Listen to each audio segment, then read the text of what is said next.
오늘 특강 순서는 먼저 제 소개를 간략하게 하고 이 해운물류업계 취업에 대해서 전반적으로 알려드릴 예정이고, 저는 포워딩 영업 직무를 했었는데 그거에 대한 좀 직무에 대한 설명을 또 드리겠습니다.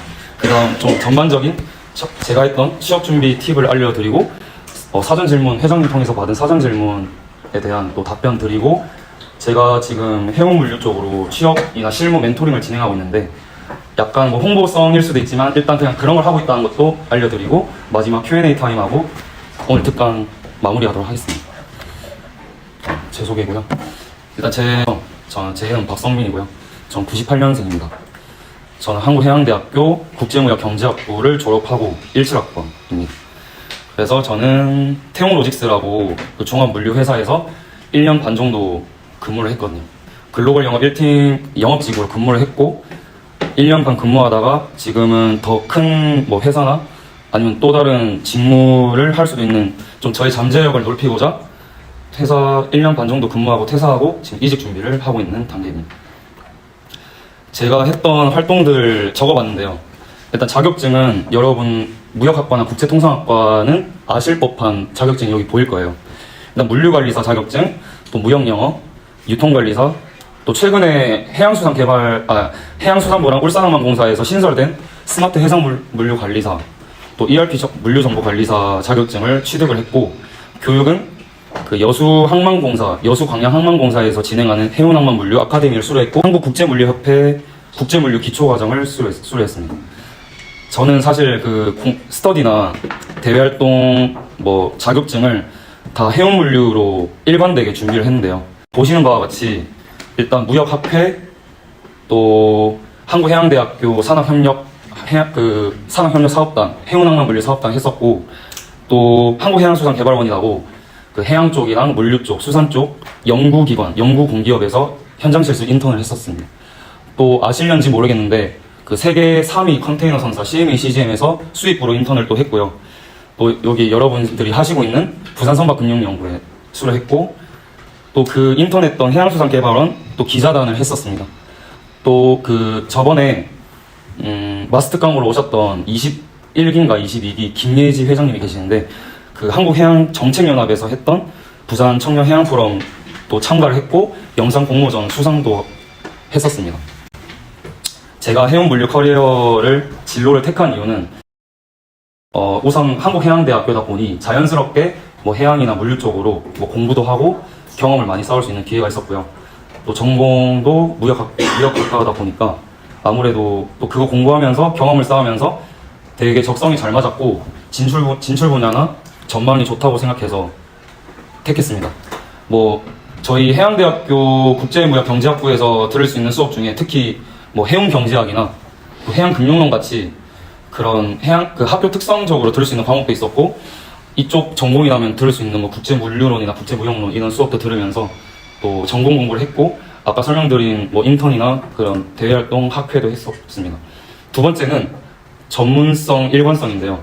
저는 뭐 금융이나 경영, 마케팅 뭐 다양하게 경험을 쌓고 자격증 따기보다는 한 18년도, 19년도부터 한 대학생활 4년 있다면 3년 동안을 그냥 해운물류업계로만 특화해서 준비를 했었어요.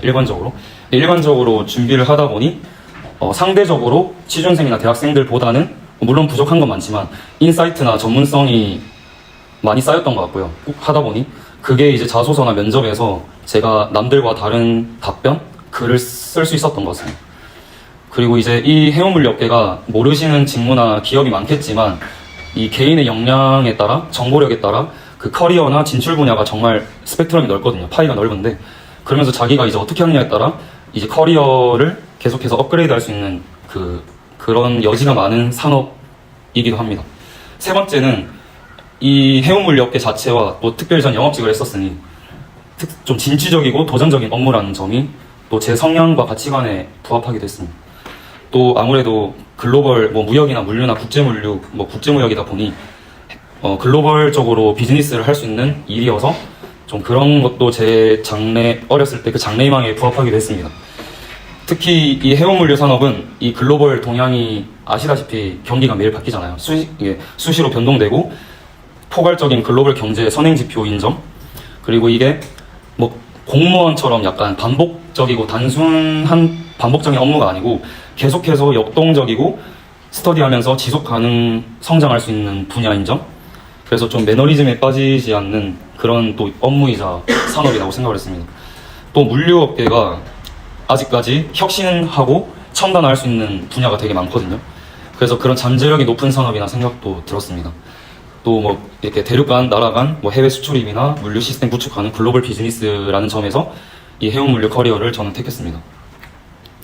제가 아까 뭐 소개 드렸지만 저만의 전문성 쌓아온 과정을 사진을 찾아서 그냥 여기 그냥 넣어봤는데, 이렇게 뭐 특별히 제가 부계정으로 이 해운 물류 포트폴리오를 쌓는 이 인스타그램도 운영을 하고 있고, 지금 같이 오신 분도 제가 하고 있는 해운 물류 멘토링 멘티거든요.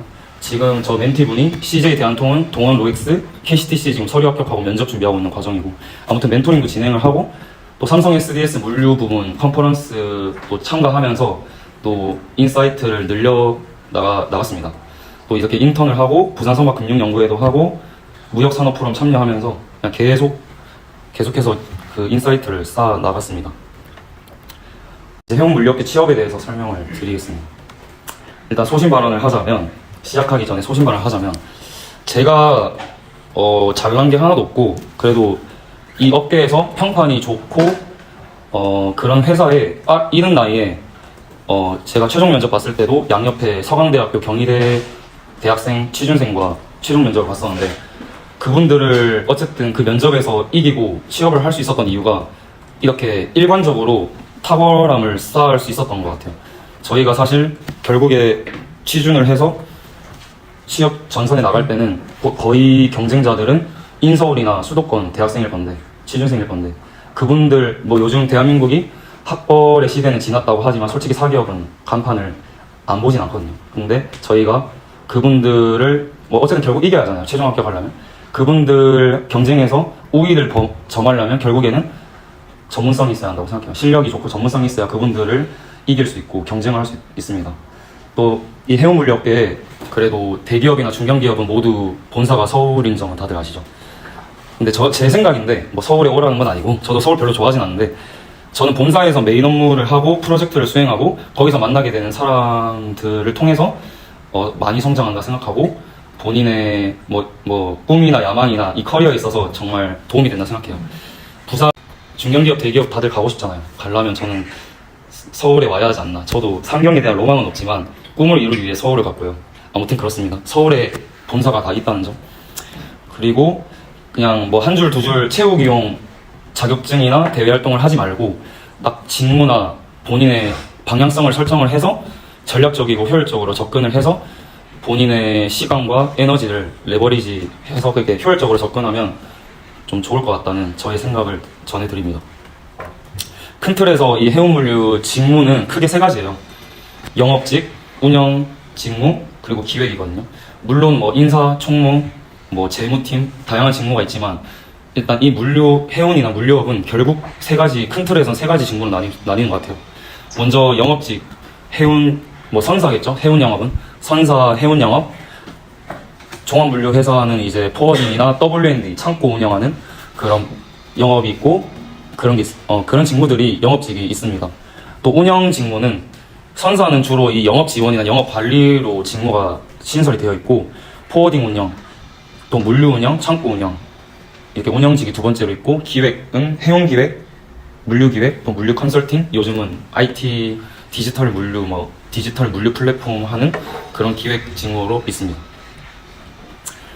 해운 물류업계 직무 구조, 아까는 크게 이제 큰 범주에서 영업 직무, 운영 직무, 기획 직무를 말씀드렸는데, 이번에는 해운 쪽은 선사, 터미널로 나뉩니다. 특히 선사는 국적 선사, 외국적 선사가 있고요. 뭐 다 아시겠지만 컨테이너, 벌크, 탱커 가스, 또 PCC는 자동차선인데, 이 선종이나 화물에 따라 또 회사가 구분됩니다. 물론 벌크랑 탱커 같이 운영하는 선사도 있고, 또 HMM 같은 경우는 컨테이너, 벌크 같이 하고 이게 따로 나뉘어져 있고, 선사는 이제 해운 기획, 영업, 또 운항직, 또 이제 해상 보험이 있다 보니 특별히 법무나 보험이 있고요. 또 선사 안에서도 물류 직무도 있고 해운 구매 직무도 있습니다. 사실 이거 말고도 다양한 직무가 많은데 대표적으로 여기 자료에 넣어봤습니다. 뿐만 아니라 이 선박 브로커라고 그런 뭐라 해야지? 배를 사고 팔 때 그 중간에서 주선하는 또 선박 브로커가 있고요. 또 해상보험 좀 전문적으로 하고 또 재보험을 하는 보험사도 있습니다. 또 이렇게 공부를 많이 하고 스터디를 많이 하고 계시는 선박 금융 회사도 있고 공기업도 있고 그렇게 회사가 있고요. 또 터미널 뭐 컨테이너 터미널 회사도 있는데 터미널은 좀 따로 특별하게 있어서 아무래도 현장직도 있고 사무직이라면 그 23기 회장이었던 이영빈 회장님이 지금 하고 계시는 플래너, 항만 플래너 그 터미널에 선박이 입항하고 출항할 때 하역 작업을 계획하는 플래너 직무가 있습니다. 물류 사업에서는 크게 이제 국내 물류와 국제 물류로 나뉩니다. 국내 물류는 여러분이 잘 아시는 CJ 대한통운이나 세방 같은 기업이 있고요. WND가 이제 창고 운영이고 뭐 항만하역, 이커머스, 또 TPL은 그 3PL 있잖아요. 그 썰드 파티 로지스틱스 기업 물류 있고 또 운송, 또 국내 물류도 터미널이 있고요. 또 택배, 콜드체인 이런 직무들이 있습니다. 국제 물류는 아무래도 기본적으로 포워딩이 있고요. 국제 물류 주선업자 포워딩이 있고요. 그 다음 이제 해외 창고 뭐 운영 개발 관리 직무가 있습니다. 여기도 뭐 아까 설명드린 것처럼 기획 영업 운영으로 크게 나뉘고 특별히 요즘 4PL, 5PL이라고 해서 물류 산업도 이제 뭐 스마트 물류다, 뭐 디지털 물류다 해서 뭐 삼성 SDS, 첼로나 이런 디지털 물류도 많이 하고 있고 물류 컨설팅이나 IT 또 아이소 탱크라고 뭐 컨테이너 벌크 말고 탱크도 있거든요. 액상 케미컬 화물 하는 탱크, 아이소 탱크도 있고 또 이제 건설사나 그런 분들이 하는 화물, 중량물 운송하나 설치 이런 그런 부문도 있습니다. 마지막으로 무역은 아무래도 제조업체 해외 영업이나 무역팀 직무가 있을 거고 상사, 무역 상사, 또 트레이딩 아니면 뭐 개인 사업체 수출이 거래하는 무역도 있습니다. 무역도 뭐 영업이나 영업 관리로 나뉘고요. 또 공급망 관리하는 SCM, 또 전문직 관세사. 요즘은 물류도 스타트업이 되게 많거든요. 스타트업 이렇게 사실 요거 말고도 셀 수 없이 많거든요. 팝업하면 되게 많은데 대표적으로 이렇게 제가 정리를 해봤습니다. 일단 물류 대기업은 대표적으로 현대자동차그룹의 현대글로비스, 또 LG, LX그룹의 판토스, 대한통운, 뭐 삼성 등등 있고요. 중견기업에는 종합물류사 중에 이제 세방, 또 태용로직스, KCTC 등등 있습니다. 또 해운상사는 또 HMM부터 CK라인이 컨테이너 상사, 뭐 현대삼성, 고려해운, 남성해운 등등 있고요. 페노션부터 밑에 KSS 해운이 이제 벌크랑 그 탱커 이런 산사겠죠. 페노션. 머스크부터는 외국적 산사인데요. 딱 세계 1등, 2등을 다투는 머스크 MSC, CMA, CGM, 뭐 ONE, 하파클로이드 등등 있고 이제 MOL은 그 외국적 벌크 산사예요. 벌크 산사고 밑에 유코카 캐리어스나 윌레니우스는 자동차선 산사입니다. 무역 상사는 미생에 나왔던 그 대우 인터내셔널이었던 포스코 인터내셔널 있고 LG 상사였던 LX 인터내셔널, 또 삼성물산 등등 있습니다. 또 물류업계 외국계 기업은 대표적으로 DHL, 또 독일의 DB 쉔커, 또 글로벌 포워딩 1위 회사 퀸앤드 나겔 등등 회사들이 있습니다. 또 터미널 내지 공기업은 여러분들이 제일 연관 있는 한국해양진흥공사, 항만공사, 또 터미널들, 또 한국해양수산개발원, 또 해양금융 공기업들이 있습니다. 사실 이거는 다들 아실 테니 간략하게 빠르게 넘어가겠습니다.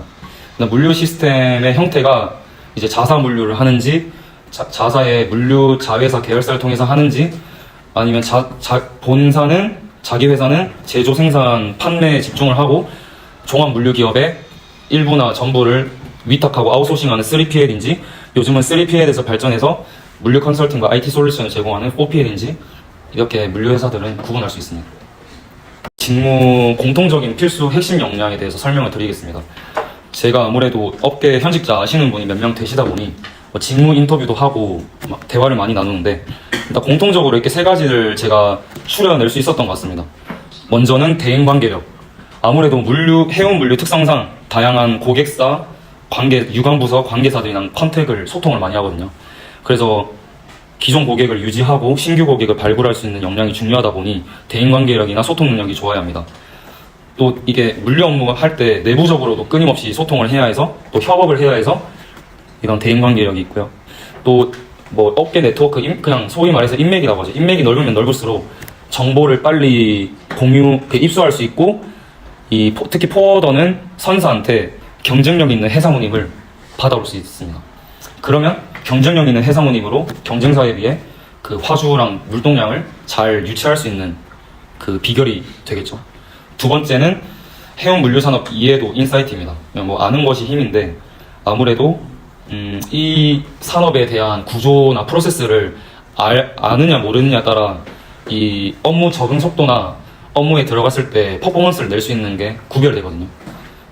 그래서 여러분들은 아무래도 부산성막금융연구회도 하고 스스로도 공부를 하고 계셔서 웬만한 취준생 대학생들보다는 이런 산업 이해도나 인사이트 부분에서는 우위를 점할 수 있다고 생각합니다. 또 문제 해결 능력은 아무래도 해운 물류 업무가 항상 사고가 터지고 변수가 발생을 하거든요. 그래서 뭐 선박이 딜레이 되거나 캔슬 되거나 아니면 운송 중에 화물이 사고가 날 수도 있고 아니 이 화주사 고객의 클레임이 받잖아요. 그거를 어떻게 지혜롭고 효율적으로 잘 해결하느냐가 얘는 일을 잘한다 못한다가 사실 이 리스크 관리나 문제 해결 능력에 따라 그거에 또 갈리는 것 같아요. 또 그 문제 해결 능력으로 그 고객들한테 신뢰도를 높일 수 있는 이 핵심 역량입니다. 해운 물류 직무를 위해서 뭐 스펙이나 경험들을 열심히 쌓고 계실 텐데요. 사실 첫 번째는 결국 영어인 것 같습니다. 아무래도 업무를 함에 있어서 뭐 해외 파트너나 해외 고객과도 소통이나 이메일, 전화, 미팅을 많이 하기 때문에 사실 뭐 어느 회사나 어느 일을 해도 뭐 영어가 필수라고 제일 중요하다 하는데 해운 물류 직무도 예외는 아닌 것 같습니다. 그리고 무역 물류 자격증 뭐 열심히 따고 계신 분도 있고 그냥 아닌 분도 계실 텐데 자격증은 있으면 좋고 많으면 좋지만 없다고 절대 안 되는 거 아닌 것 같아요. 그러니까 예를 들면 뭐 나는 유통관리사, 무역영어, 국무사, 국제무역사 뭐 다 따는데 저는 솔직히 물류관리사 하나만 따면 그 나머지 자격증을 다 커버할 수 있다고 생각합니다. 근데 저도 뭐 다른 거 딴 사람으로서 이렇게 말하긴 좀 그런데 아무래도 업계 선배님들이나 현직자들은 그냥 물류관리사 정도만 있어도 다른 이런 인사이트나 영어 어학 능력이 더 중요하다고 말씀을 하셨습니다. 그럼에도 불구하고 자격증 많으면 좋고요. 또 관련된 스터디나 대외활동, 뭐 인턴 경험이 또 있으면 좋습니다. 이걸로 뭐 면접이나 취업이 잘 된다기보단 아무래도 자소서나 면접 때 녹일 수 있는 뭐 경험이나 필살기가 될 테니까 이게 적어갖고 해외생활 근무 경험은 사실 저도 없고요. 없는 사람이 대부분일 텐데 아무래도 해외생활을 하고 온 분에게는 좀 그 해외 고객사를 담당하게 하거나 해외 출장의 기회가 좀 제가 다녔던 회사는 아무래도 우선권이 있었던 것 같습니다. 그래서 적어봤고요. 사실 영어 빼고는 필수는 아니고요. 그 이상의 무언가를 전 설명을 드리고 싶습니다. 아무래도 이런 자격증이나 이력서에 정량적인 스펙을 다들 준비를 많이 하실 텐데 저는 이 직무에 대한 이해도가 훨씬 더 중요한 것 같습니다. 계속 반복하는 내용인데 그냥 일관적으로 이 전문성을 쌓는 게 저는 더 중요하다고 생각하고 그게 이력서나 자소서나 면접 때 그걸 보는 사람들한테 드러나는 것 같아요. 얘가 얼마나 열의를 가지고 접근을 하고 또 이게 신뢰와 호감을 주는 것 같습니다. 예를 들면 얘가 그 마케팅 회사도 놓고 광고 회사도 놓고 물류 회사도 놓고 또 이력서에도 자소서에도 그 뭐 마케팅 대외 활동, 금융 봉사단 대외 활동, 또 회계 대외 활동, 근데 물류 대외 활동 있는데 난 물류에 관심이 많습니다. 이런 거랑 꾸준히 해운 물류에 대해서만 스터디와 공모전과 자격증 대외 활동을 일관적으로 꾸준히 쌓아오면 이력서를 보는 사람 입장에서는 후자가 더 이쪽으로 관심을 가져갖고 우리 회사 와서도 오랫동안 일을 할 인재라고 생각이 들겠죠. 제가 했던 방법은 제가 대학교 2학년 때부터 뭐 잘하든 못하든 제가 할 수 있는 한 뭐 글로벌 경제나 해운 물류 기사나 그런 거에 뭐 뉴스 스크랩을 하고 레포트를 작성을 해보고 제가 할 수 있는 선에서 또 시황 분석을 했었던 것 같아요. 꾸준히 몇 년 동안. 그게 이제 블로그나 SNS에 기록을 하다 보니 차곡차곡 쌓이니까 나중에 이게 제가 면접 준비할 때나 자소서 쓸 때 그 기록물들을 들춰내서 또 면접 준비, 자소서 쓸 때 다 쓸 수 있었던 자산이 되었고 저도 모르는 사이에 이 업계에 대한 인사이트가 많이 확장되어 있는 제 자신을 좀 그래도 확인할 수 있었던 것 같습니다. 또 현직자 커뮤니티 카페나 오픈 카톡방에서 먼저 다가가서 질문을 하고 조언을 구하면서 정말 실무진들만 제가 실무진들에게만 들을 수 있는 정보들이나 꿀팁을 많이 받았던 것 같고 그게 이제 취업 준비하는데 정말 큰 도움이 됐습니다.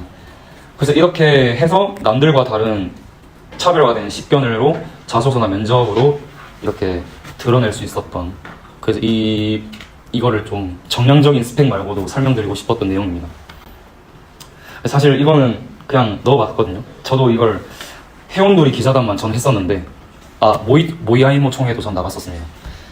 그러니까 대외 활동도 이 업계 커리어를 쌓을 거면 그냥 다른 대외 활동 하면서 시간을 낭비하지 말고 일단 이거는 한정이에요. 이 업계에 나갈 거면 대외 활동을 혹시나 할 생각이 있다면 직무에 적합한 대외 활동을 하라는 의미에서 제가 서칭을 해서 하나하나 그냥 넣어봤습니다. 이제 포워딩 영업 직무에 대해서 설명을 드릴게요. 포워딩 직무, 혹시 포워딩 직무 다들 아시나요? 포워딩 직무가 혹시 어떤 일을 하는 직무라고 생각하는지 설명해 주실 수 있는 분 있나요? 뭐라고 생각해요? 네. 네네. 네. 일단 국제물류 주선업자거든요. 한국말로 하면. 아무래도 포워더는 그 고객사 화주랑 선사 중간에서 물류 업무의 처음부터 끝까지를 핸들링하고 대행하는 직무거든요. 포워더가 이제 화주한테 운송 거래를 체결을 하고 물량을 받았을 때 선사한테 컨택을 해서 선사한테 이제 선복 스페이스와 운임을 받습니다. 그걸로 이제 또 고객사한테 다시 연락을 해서 지금 이 컨테이너 TEU 몇 대를 선적할 수 있고 이 해상 운임으로 된다. 그래서 또 고객사 화주한테 승낙을 받고 이제 선사한테 부킹을 넣어서 부킹과 선적 서류를 드리고 그렇게 이제 운송이 진행을 되거든요. 아무튼 그런 직무입니다. 간단하게 설명을 드렸는데 아까는 해운 물류 전체적인 직무 구조를 설명을 드렸고 이번에는 포워딩의 세부적인 직무를 소개를 드리려고 하는데 일단 현대 글로비스나 판토스 같은 좀 종합 물류 기업 내에 포워딩 부서가 있는 경우가 있고 그냥 포워딩만 하는 포워딩 회사가 따로 있어요. 아무래도 2PL, 3PL 일단 현대 글로비스나 판토스 같은 회사는 2PL이잖아요. 그런 회사들이 있고 아니면 진짜 포워딩만 하는 회사가 있습니다. 아무래도 부산의 중앙동에 위치한 물류회사는 거의 포워딩만 하는 회사가 많을 거예요. 네. 포워딩이 이제 해상 포워딩이 있고 또 철도, 항공 또 하는 포워딩이 또 있습니다. 또 프로젝트 화물을 운송하는 포워딩도 있고 아이소 탱크나 중량물을 하는 포워딩이 있습니다. 보통 이제 선박으로 해상 운송만 하는 포워딩을 생각을 하는데 일단 항공부터 다양한 포워더가 많다는 점. 그리고 포워딩 안에 수출 수입으로 나뉘고 또 영업과 운영을 나뉩니다. 근데 이제 규모가 있는 물류회사, 포워딩 회사일수록 수출만 담당하고 수입만 담당하는 부서가 있고 작은 물류회사일수록 수출 수입을 둘 다 하는 또 물류회사가 있어요. 아무튼 그런 게 있고 이 포워딩에 연관된 유관부서 안에 이제 컨테이너 같은 장비를 다루는 장비팀이 있고 이제 아무래도 회사니까 경영 지원팀 또 선적 서류만 다루는 다큐팀이 있고 또 뭐 글로벌 네트워크 뭐 해외 지사 주재원 같은 해외 법인이 있습니다.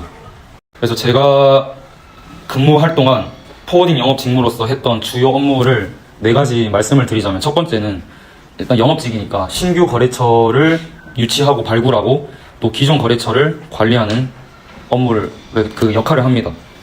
고객사가 일단 화주겠죠. 화주 담당자 미팅을 하고 또 운송 거래 계약을 성사하고 또 어쩔 때는 물류 비딩 입찰이라고 하거든요.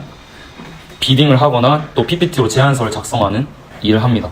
두 번째는 당연히 포워더가 하는 물류 서비스 제공, 고객의 니즈에 부합한 뭐 맞춤형 최상 이렇게 말하는데 어쨌든 그 화물 예를 들면 케미칼은 위험물이 많으니까 위험물 운송이 나면 위험물 서류 MSDS를 받고 위험물 선적이 가능한 선사 모선이라고 하는 선박을 컨택을 해서 운임을 받고 또 물류 업무를 담당하는 일을 합니다.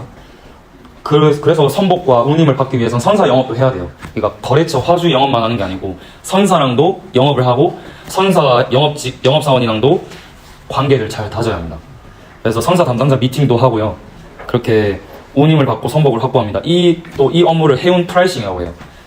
이게 뭐 구체적인 설명을 하자면 길어서 일단 넘어가고, 또 영업사원이 이런 것들 당연히 하지만 물류 시황 분석도 하고 레포트도 작성을 해서 거래처한테 그런 시황도 제공을 해주는 업무도 합니다. 제가 직무 업무로서 말고도 개인적으로 성장한 몇 개를 기록을 해봤는데요. 아무래도 이제 처음 신입이고 처음 들어갈 때 수습을 하다 보니 일단 처음에는 일을 바로 안 시키잖아요. 그래서 스스로 직무 관련 개인 스터디를 했고, 또 회사가 한국국제물류협회 회원사다 보니 외부 교육도 들었고요. 또 이건 제가 만든 차트인데 이제 주차별로 유럽향, 남미향, 아프리카향 해가지고 해상 운임을 차트에 기록을 하고, 이 꺾은선 그래프로 해상 운임 변동의 추이를 이 차트를 만들어서 고객사와 또 우리 전사에 제가 공유를 했습니다. 또 신입 수습 끝나기 전에 부장님께서 제 PT 발표를 시켜봤는데, 이제 이 친구가 어떻게 PPT를 만들고 어떻게 발표하는지 한번 들어보고자 PT 발표를 시켰는데, 제가 해운산업과 ESG 그리고 경영 전략을 제안을 하는 PT 발표를 해서 좀 그때 좋은 코멘트를 받았고, 저를 마냥 어리게 보고 신입사원으로 봤지만 이 PT 발표를 통해서 저를 바라보는 시선이 좀 바뀌는 계기가 되었거든요. 근데 또 이런 해운 산업에 대한 발표, 또 요즘 뭐 친환경 선박, 친환경 해운이라 해서 이런 ESG를 결합해서 발표를 할 수 있었던 뭐 도움이 되었던 영향은 또 개인적인 노력도 있었지만 또 부산선박금융연구에 스터디하면서도 많은 도움이 되었던 것 같습니다. 여기 있는 나열된 파일함은 제가 취업하기 전 그리고 회사 다니면서 이 동향이나 시황을 다 만들었던 레포트들 한 뭐 40-50개 그냥 캡처해서 넣어봤습니다. 그래서 제가 이 일을 하면서 달성한 성과는 최연소 최단기 신규 거래처 발굴을 성공을 했습니다. 입사 4개월 차 때, 그때 제가 25살 때 뭐 큰 회사는 아니지만 철강 제품을 인도로 수출하는 고객사를 제가 첫 거래를 성사해서 거래처 관계가 되었던 그 영업 성공한 경험이 있고요.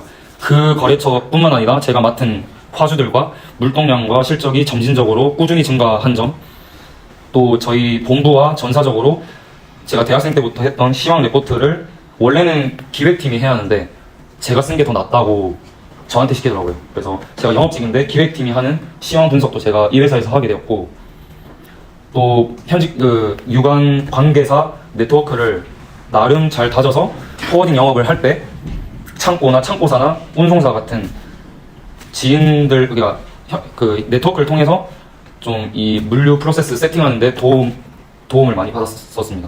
제가 취업 준비를 그렇게 오래 한 것도 아니고, 전 3-4개월밖에 안 했거든요.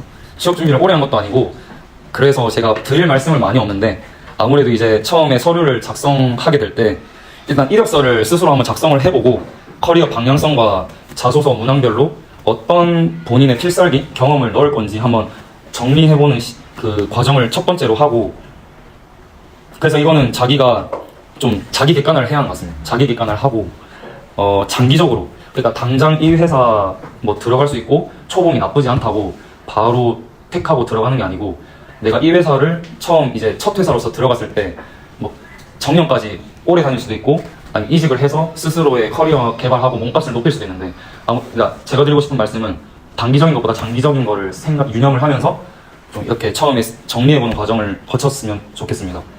두 번째는 마스터 자소서인데요. 일단은 기업마다 문항이랑 글자 수가 다 다르잖아요, 자소서가. 근데 일단은 본인 마스터 자소서를 한번 만들어 보는 거죠. 일단 어느 기업이든지 결국 들어가는 자소서 문항이 지원 동기랑 뭐 성격의 장단점, 또 직무 관련 본인 어떤 경험을 했고 노력을 했고 본인이 가지고 있는 핵심 역량이 뭔지, 아니면 도전 경험이 있는지, 아니면 갈등 해결 경험이 있는지는 결국 공통되게 나오거든요. 그래서 본인이 마스터 자소서를 일단 만들어 보는 거죠. 그래서 이제 채용 공고가 떴을 때, 넣을 때 글자 수별로, 그 회사별로 이 마스터 자소서를 기반으로 좀 내용이나 좀 이렇게 변형을 한다든지 수정을 한다든지 덧붙여서 그 맞는 회사의 자소서를 착착착 넣는 거죠. 그래서 지원 폭과 지원 개수를 높이는 게 일단 서류 합격률이 높아지고, 또 서류 합격을 하고 이제 바로 면접을 볼 수도 있고 인적성이나 AI 역량 검사를 볼 수도 있는데, 일단 최종 합격을 하든 못하든 그 자체가 일단 본인의 자신감도 올라가고 그 하나하나 자체가 본인의 큰 경험이 되거든요. 그러니까 한 번도 서류 합격과 면접 경험이 없는 생신입 취준생이나 그래도 면접을 몇 번 봐본 취준생은 또 확실히 경험 차이가 있거든요. 그래서 이 세 번째가 그 내용이고, 마지막은 아무래도 면접 준비. 면접도 그 회사가 날짜가 겹칠 수도 있고 날짜가 이렇게 같은 날짜도 잘 계산하고 내가 이 회사 서류 붙어서 면접을 들어갔지만 면접을 무조건 안 봐도 되거든요. 일단 넣어봤는데 면접이 붙었는데 나는 이 회사 서류 붙은 게 3개가 있는데 그 면접을 내가 3군데 기업을 면접 준비하는 게 물리적으로 무리가 있을 수 있잖아요. 그러면 한 군데를 뭐 포기하고 안 갈 수도 있는 거고 아무튼 전략적으로 스스로 잘 하면 될 것 같습니다. 마치겠습니다. 감사합니다. 혹시 질문 있으실까요? 네. 저 선배님 그 행보사 인스타그램 잘 팔로우. 아 그래요? 네. 너무 감사드리고 저 이제 제가 개인적으로 고민거리가 있어가지고 저도 이제 뭐 마스터 자소서까지는 아니지만 자소서 한 번씩 그 항목별로 써봤는데 그리고 뭐 해양진흥공사 뭐 기자단 대외 활동이나 해운 관련 공모전도 한 2회 정도 수상을 해서 관련된 활동을 좀 해서 그걸 자소서에 좀 써봤는데 그래서 내가 해운 일 쪽에 좀 그래도 어필할 수 있는 건 있겠다 싶었는데 이게 그 필살기 아까 제가 측면에서 네. 그러면 해운을 이제 일관성 쭉 해오는 건 너무 좋지만 뭔가 필살기가 없는 느낌이 들어가지고 그 부분에 있어서 그러면 좀 기간이 많이 남진 않았지만 해운을 말고 다른 뭔가 강점이 될 만한 차이점을 좀 줄 수 있는 활동이나 공모전이나 자격증 같은 게 필요할지 그게 좀 고민이 되더라고요. 예를 들면 금융 자격증 그런 식으로 해가지고 일단은 예를 들면 그 자소서에 뭐 이거에 대해서 공부를 많이 했고 자격증도 이거에 적었다고 이거는 그 수백 개 자소서 중에 똑같은 내용 쓰는 사람이 많을 거거든요. 그것보다는 그렇다고 실무 경험 없으시고 인턴 경험이 없으실 거 아니에요. 인턴 경험 있으신가요? 그러면 이제 아무래도 실무 경험은 보통 인턴 경험을 자소서에 쓰는 걸로 얘기를 할 텐데 그게 없다면 아무래도 이 부산성막금융연구에서 스스로 해봤던 프로젝트나 공모전 이런 거라든지 본인이 말씀하셨던 그 해양진흥공사 기자단을 통해서 요거를 예를 들면 취재를 했고 아니 이걸 스터디를 해서 직접 그 기관 담당자를 만나서 뭐 이런 걸 했다 이거를 그리고 또 어떤 거를 느꼈고 배웠다를 자소서에 작성을 하시면 그래서 그런 것들로 내가 이 회사에서 어떤 기여를 할 수 있고 어떤 역할을 잘 할 수 있을 것 같다를 일단 녹여내는 게 최선이지 않을까. 네. 네. 네. 네. 효과 굉장히 잘 들었습니다. 저는 PPT 보다가 장단점에 대해서 좀 궁금한 점이 생겼는데 보통은 단점도 어느 정도 묻어갈 수 있는 면접관들에게 제한적이지 않은 것으로 해라라는 말을 굉장히 많이 들었는데 선배님께서는 단점을 완벽주의로 스스로에게 엄격한 기준이 있다고 말씀을 하셨거든요. 근데 저는 개인적으로 이 소재가 굉장히 괜찮다고 생각을 했었는데 지금은 그렇게 안 적을 것 같다고 말씀해 주셨어요. 그러면 어떤 식으로 적으실 것이신가요? 제가 최근에 적었던 자소서의 단점을 이거는 제가 다른 자소서 최근에 한번 써왔던 자소서를 보고 알려드려도 될까요? 지금 기억이 안 나가지고. 소모임 직무 특성상 뭐라고 취한다고 들었는데 근무하시는 곳은 어떤지 궁금합니다. 그거는 그냥 어느 직종이든지 사실 뭐 부가부 이런 거 있잖아요. 사바사. 근데 포워딩은 사실 아무래도 워라밸이 무조건 안 좋지는 않고요. 본인이 맡은 화주나 본인이 이제 수출을 갈 때 보내는 바운드 대륙이 어느 지역이냐에 따라 그 좀 야근을 할 수도 있거나 좀 그게 차이가 있다고 생각을 하고 사실 회사가 좀 작고 영세할수록 본인이 몇 인분을 해야 할 게 많아서 본인이 좀 이것저것 해야 할 게 많아서 좀 그 워라밸이 안 좋을 수도 있는데 아무래도 좀 규모가 있는 회사에서는 각각 세부 업무마다도 담당하고 전문적으로 담당하는 부서가 있어서 좀 생각보다 워라밸이 안 좋지만은 않다라고 말씀을 드릴 수 있을 것 같아요. 네. 감사합니다. 또 질문 없으신? 네. 영업 전문에서 네트워크를 만드는 게 중요하다고 말씀하셨잖아요. 네. 근데 제가 네트워크를 만들고 할 때 결국엔 사람을 만나는 거잖아요. 네.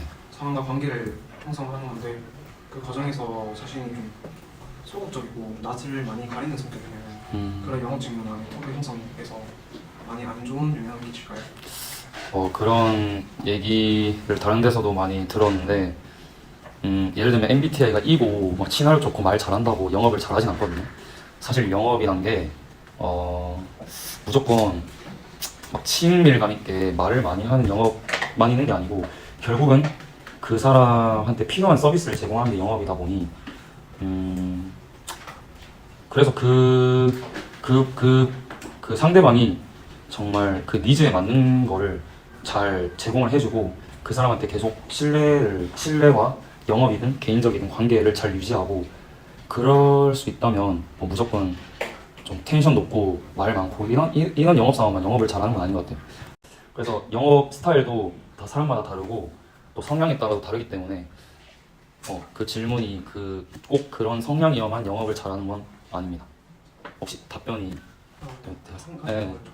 그러면 그런 사람을 만나고 영업을 하는 과정에서 본인만의 팁이 저는 일단 그러니까 막 미팅을 하거나 일단 영업을 영업이라 생각 안 하거든요. 그냥 저는 다양한 사람을 만나고 대화하고 그 사람한테 그 만남을 좋아해서 그렇게 접근을 하는데 아무래도 사람이 뭐 필요가 있어서 만나잖아요. 근데 저는 그렇게 접근을 안 하고 그냥 거래처나 선사 미팅을 가도 그냥 약간 놀러 가는 건 아니고 일하러 가는 건 맞지만 그냥 그 사람이랑 대화를 가는 거라 생각을 해요. 그냥 이런저런 대화를 하면서 내가 가지고 있는 그 맥커피는 결국은 그거잖아요.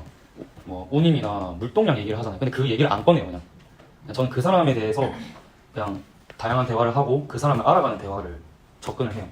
그러니까 내가 이 사람을 통해서 물량을 받아내고 일감을 받아내야지로 접근을 하는 게 아니고 그냥 그 상대방한테 그냥 뭐 밥 한 끼 하고 커피 마시면서 그냥 뭐 이런저런 얘기 50분 하고 50분 1시간 하고 일 얘기는 10분만 한다 이런 마인드로 가거든요.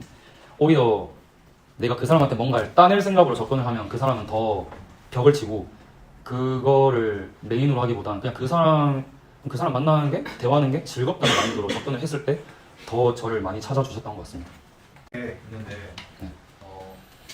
나는 이런 코어딩 직무를 하면서 무엇보다도 중요한 것이 영어 능력이다, 외국어 능력이다라고 강조를 많이 해주셨는데 그렇다면 이제 해도 부족한 게 영어고 또 말씀해 주셨다시피 회사 내에서도 영어 능력에 있어서 편차가 많이 있다 하셨으면 그럼에도 저희에게 뭔가 간단하게 척도로 이제 영어 실력이 이 정도인 사람이면은 좋을 것 같다 그런지 뭔가 이렇게 좀 가르쳐 주시죠. 아무래도 그 인사 담당자나 실무진이나 기업 입장에서는 뭐 예를 들면 토익 점수가 900 이상이고 오픽이 IHAL이라고 실무에서도 영어를 잘 쓴다는 보장이 없고 그렇잖아요. 근데 사실 그러니까 아무것도 모르니까 보여지는 거는 영어 점수밖에 없고 그게 또 타 지원자랑 비교가 되고 그런 정량 그 지표다 보니 아무튼 뭐 척도를 제가 뭐라고 말씀은 못 드리지만 척도는 그 채용 공고에 나와 있잖아요. 예를 들면 삼성그룹은 뭐 오픽 IH 이상 뭐 이런 것처럼 그런 게 있지만 뭐 IH 이상이 안정권이 아닐까 싶고 토익은 뭐 850, 900 이상 안정권이지 않을까. 근데 저도 토익 900 이상 맞아본 적이 없어서 이런 말 하기 부끄러운데 그 정량적인 스펙으로서 써내는 그 점수라고 한다면 아무래도 또 서울권 대학생들이 고득점자가 많다 보니 저는 이렇게 답변을 드리는 것 같아요.